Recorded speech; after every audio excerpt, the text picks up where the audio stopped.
everyone. Like, I think Dig's statement, their whole video I saw on Twitter, it was good. It was good. It was a good explanation. We really value teamwork. What Dardoch did on Friday was like super unacceptable to us and the team. So they kind of included like his teammates too. It's not just the org who thinks, because that was just a clip of the whole video.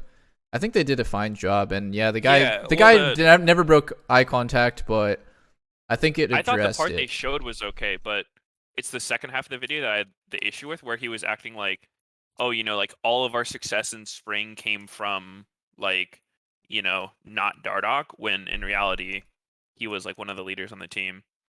So I'm not trying to say like he didn't deserve to get kicked or whatever. I just think like the statement seemed really manufactured. Yeah. I'm just you just can't give him the benefit of the doubt after he got kicked off 7 teams for bad behavior. Like, I didn't order any pizza. I'm not willing to give him any like, oh, maybe what he did wasn't that bad, when he literally has a fucking rap sheet of every single year getting traded to another team because he's fuck, toxic is such a broad word. He's super toxic. For context, I was on Optic the same time of him. Like, I watched him play. Like, I've seen him tilt firsthand. Yeah. Right. And like, he does get like pretty fucking moody, but I've never seen him like do something that's like super across the line.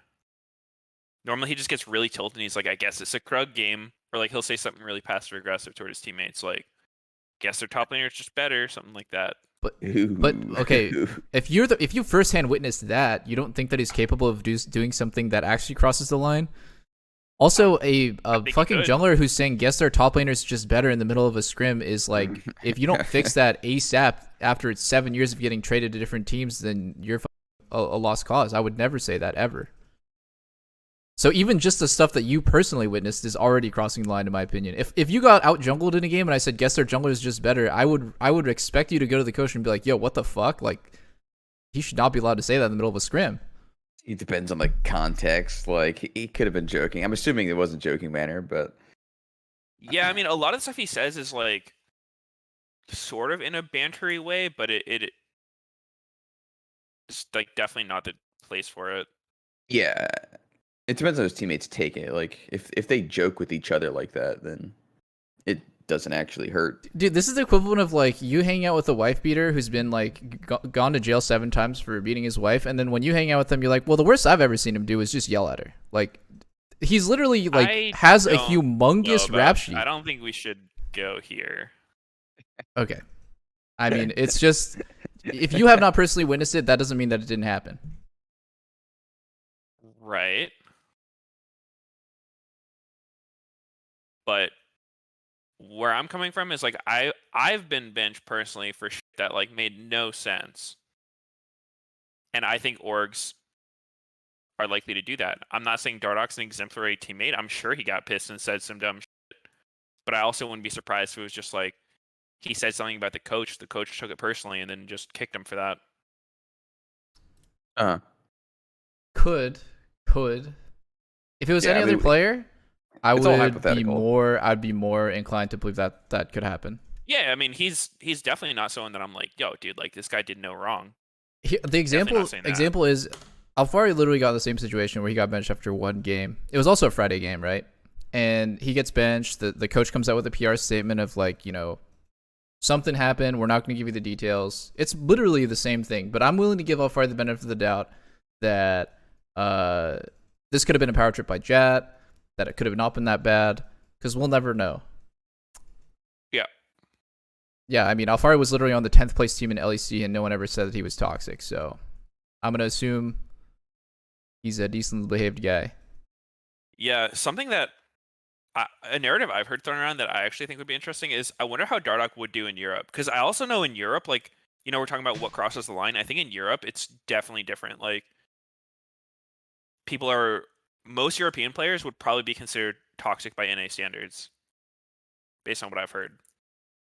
It's just like the way they communicate, and I don't think they take it as seriously.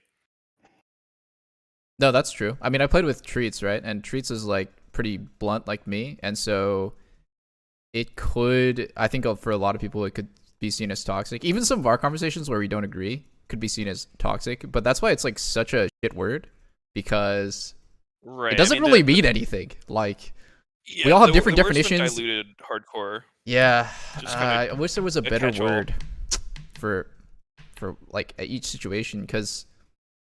Yeah,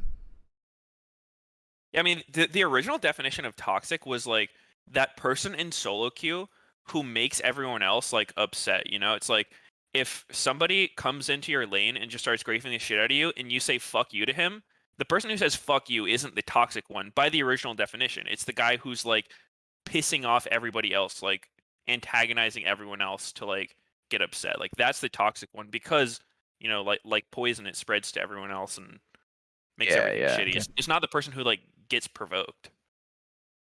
Yes, But nowadays it's just like anything that's not like overly positive your teammates can be toxic. And that's why I liked what they said on the dive, which like not a lot of people here would watch that shit, but I watched the clip of it, and they're basically saying like Azale is basically saying I read a title. No, I did watch the first like 5 minutes. They're basically saying that like toxic is like this. It's a really broad term, and like I think all teams will be like a little bit if you're gonna include that in your definition, right? You're gonna include like being upset, maybe lashing out at your teammates emotionally, but like not too much.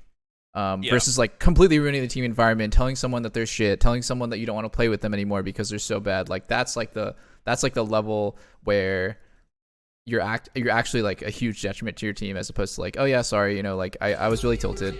It's, you know, it's something that you can come back from. So yeah.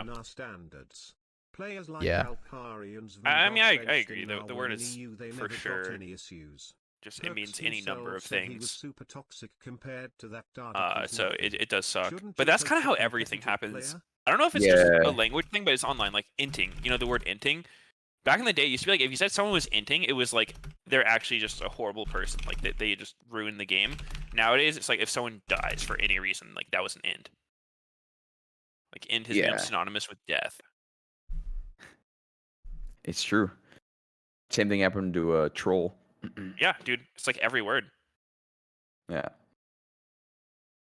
It does suck because then, you know, Hard people to are get saying the same real word but meaning. interpreting it totally differently. Yeah, exactly. You want to get Yeah. like the same meaning out of it for everyone, but everyone has a different definition. Yep. Yeah, I think by most of like American definition, the CLG 2015 was toxic. It was extremely toxic. I mean, we would constantly call each other out. We would flame each other, be like, "What the fuck?" But at the end of the day, we all know not to take it personally. Like I actually remember one team meeting where Soren's flaming the shit out of me in season 6. Like I just joined TSM, Soren's flaming the absolute shit out of me, and like you just joined.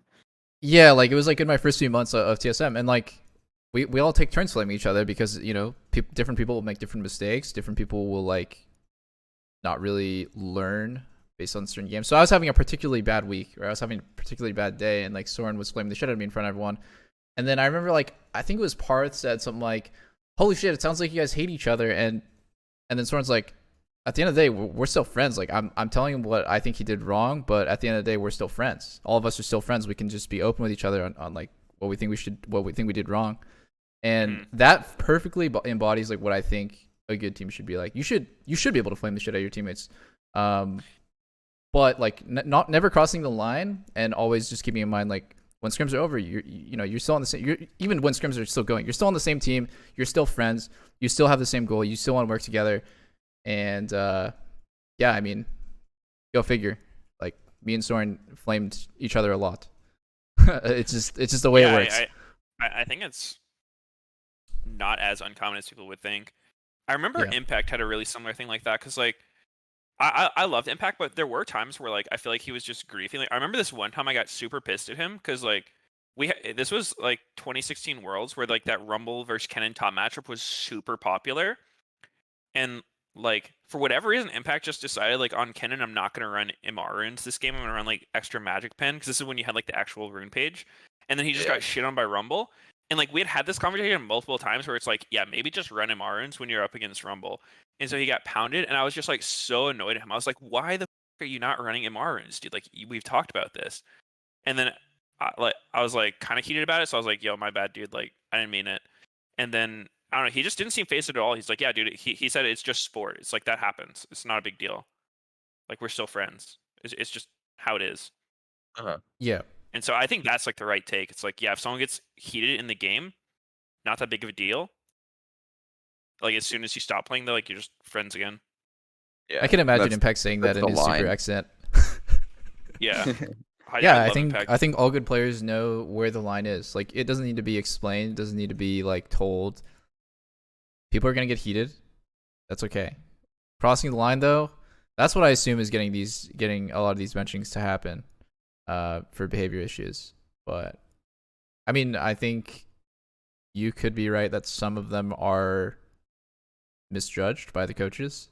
It seems like TL is really regretful for how they handled it. Like in their press conference, they're saying like we handled it like shit. It wasn't fair to Alfari. So it seems at least they have like the hindsight to know they probably overstepped. Mm-hmm. Mm-hmm.